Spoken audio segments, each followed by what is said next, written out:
Hello, I'm Leanne Ipsen, a tutor of drawing and painting for U3A in Nillumbik.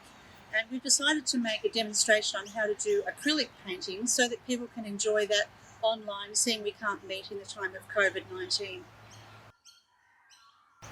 So what I plan to do today is to show you how to do gesso a canvas, show you the paints, show you the brushes, and then demonstrate a method of attack.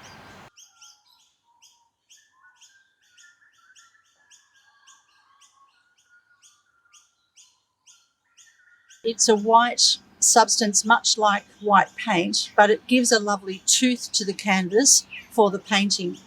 And to apply that to a canvas, we're going to use just a rough brush that we use from house painting. And the rougher the better, because the more texture you get. And I find these are great also for doing leaves on trees, as I'll show you later. The other brushes we'll use is a lovely flat, wide brush.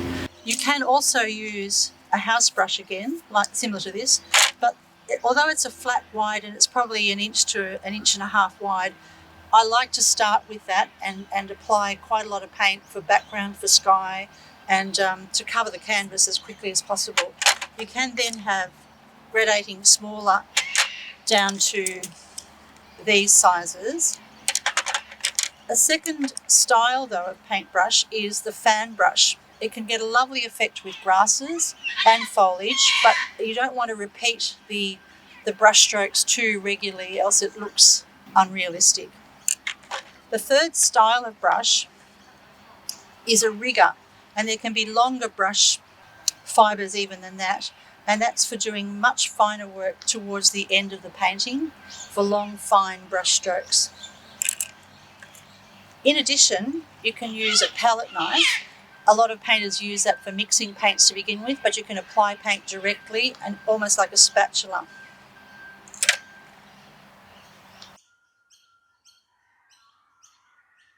It's a good idea to keep a minimum number of colours. I seem to have acquired more as I've gone along, but I'm going to show you some of the essential colours that I think we should work for with this particular environment, painting outdoors. I tend to use Matisse and Atelier paints, and I like structure or interactive. I'm not so keen on flow. I find it too runny for my purposes.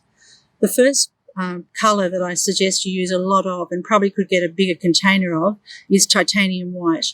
I put more of that out than almost any other colour because you tend to start with it and you adapt with it, you mix with it all the time. The second one, we don't tend to use black at all, but Payne's grey is a beautiful bluey grey, and you can get quite deep colours mixing it in with browns anyway, but it's a lovely for defining shadows. There are various browns. You can use Van Dyke brown too, but I've got raw umber, deep raw umber here as an example. Burnt sienna is a lovely, rich, tanny coloured red brown. And then you can introduce something like transparent red oxide, which gives a beautiful sheen to your trees. And you always use very little red, but this is naphthol red light. I tend to always seem to have red left because it mixes and goes a long way. A very small bit goes a long way. You can then introduce other pinks, which are often in the barks of trees. So this, it's called skin tone light, but any of the soft colours, you obviously can get it by a little bit of red and your titanium white, but it's sometimes nice to have it mixed already. This is toning grey yellow, and it's yellowish colour. It's really good for barks of trees too. So moving into the yellows, I love Naples yellow. This is Naples yellow light. It's a far more subtle yellow than the transparent yellow that you can get intense light with. And then we're moving towards the greens. So Australian yellow green is a lovely one. And there's a beautiful pale aqua blue that's a blue gum that I like to use, which I don't have here today. For deeper greens, there is the forest green, and then even green black, which moons back to your Payne's grey. For sky, I almost always begin with a lot of white and cerulean blue, and occasionally ultramarine blue, which I haven't brought today. The only additional one that I have brought today is a toning grey mid, and again that's lovely to use on the barks of trees.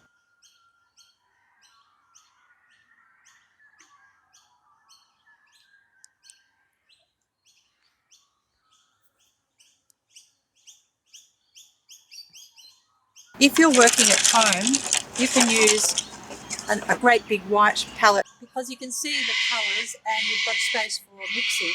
However, for working outside, I like to use these small trays that come with vegetables because they can be put straight away into the freezer to preserve the paints till next time you're working on it. And they're very light, very easy to carry, and there's much better to reuse material like this which would otherwise be thrown away.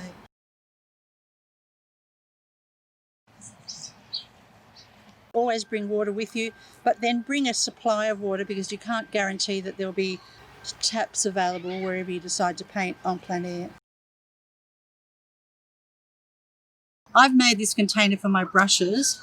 I just roll it up like this and then tie the ties around it and put it into a backpack. And I like to take this easel, which is a little bit unstable. Much better to use the big stable easel when you can, but if you're walking a fair distance, this is the way to go. This small table is ideal because it folds flat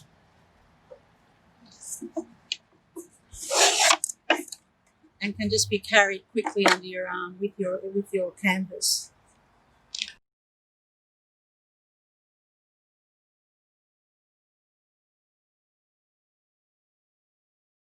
Now, often you have a painting that you started you don't like, or someone's given you, or you can go to Savers and get paintings that have been done by other people. And it's a great idea to prepare your canvas. You use quite a big house painting brush and this very thick paint, which you just then apply in brush strokes in different directions, because then that will give a lovely tooth for the colour. So because I'm doing different directions, it picks up colour as you're painting, and it's quite exciting then to get texture when you're doing leaves and trunks of trees. You can, of course, smooth it down with sandpaper if you want a very smooth finish, but usually when you buy your canvases, they are quite smooth to begin with anyway, and there's no need to make them much smoother. But if you want a texture, that's the way to achieve it.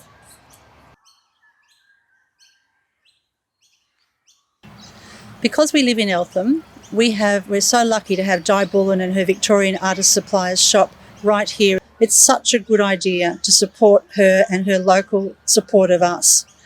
You can get great advice, and later on you can add materials that you get from elsewhere.